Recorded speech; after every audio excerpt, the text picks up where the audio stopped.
ملخص الاحتواء الزملكاوي في الدوري لحد دلوقتي بعد مرور 8 جولات بس، وأول احتواء حصل في الموسم في ماتش سيراميكا والزمالك والتغاضي عن طرد دونجا. زي ما انت شايف كده دونجا أخد إنذار في الشوط الأول وكان يستحق إنذار تاني على اللعبة اللي قدامك دي وكارت أحمر. ده لو مش هنعتبرها يعني إن هي طرد مباشر وعلى طول كارت أحمر مرة واحدة، بس هو كان واخد إنذار ويستحق انذار تاني وكارت احمر طبعا، ولكن البنا ساعتها احتواهم وما رضيش يحسب كارت احمر.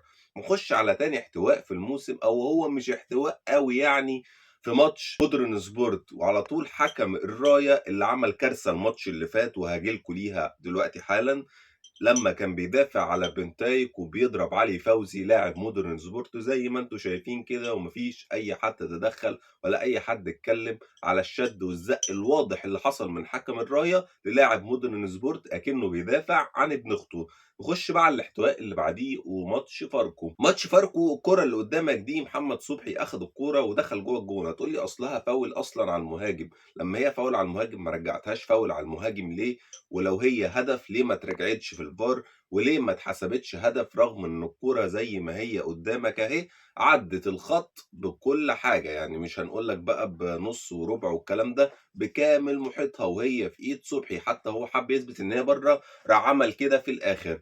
طب تيجي للاحتواء اللي بعده، يلا بينا للاحتواء اللي بعده، والاحتواء اللي بعده على طول وضربة جزاء المصري. ضربة جزاء المصري اللي ما اتحسبتش رغم انها ضربة جزاء واضحة وصريحة لصلاح محسن. الراجل اصلا عدى من الجون والجون فاضي، يعني اي لمسة جون. وطبعا الاحتكاك واضح جدا في الرجل تحت اهو، ورغم كده الحكم ما حسبهاش والحكم احتواهم.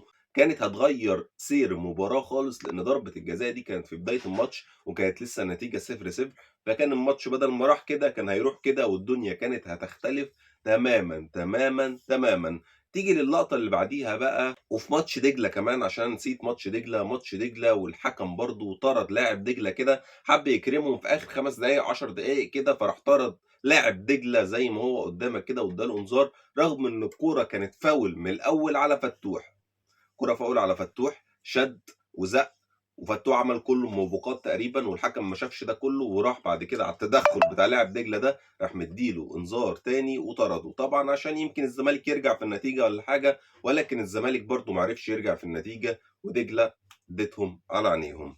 تعالى بقى لاخر اخر اخر اخر صيحات الاحتواء، واللي كانت اخر ماتش واللي اتعادلوا فيه 1-1، والكوره زي ما هي واضحه قدامك كده لفت من بره خالص. الكورنر اللي جه منه الهدف في الجونه، كرة لفت من بره ودخلت قلب الملعب واتردت واتلعبت عرضيه وجه منها هدف، ورغم كده كرة اتحسبت هدف. كل الحاجات ديت لاكتر فريق بيصيح من الحكام. انا مش جاي بتكلم بقى الحكام والحكام والحكام، لا، انا جاي بوريك ان كل الحاجات دي في 8 جولات بس لمين؟ لاكتر فريق بيقول اصلا انا مظلوم من الحكام، ورغم كده اتعادلوا وخسروا وحصل فيهم كل حاجه، يعني بالاحتواء وبالحكام، وبرضه بيتعادلوا وبرضه بيخسروا، وبرضه الاهلي ان شاء الله هيركب جدول الدوري قريب جدا. لو كان حكام اجانب هم اللي بيحكموا الدوري بشكل كامل، اعتقد ان كان زمان الزمالك في المظاليم دلوقتي. شير على اوسع نطاق ووريهم كلهم يعني ايه احتواء زملكاوي اللي بيحصل في كل ماتش وفي كل دوري وفي كل حاجه في اول 8 جولات بس، كل الالعاب دي وكل الاحتواء دوت، ولسه البقيه هتاتي. سلام.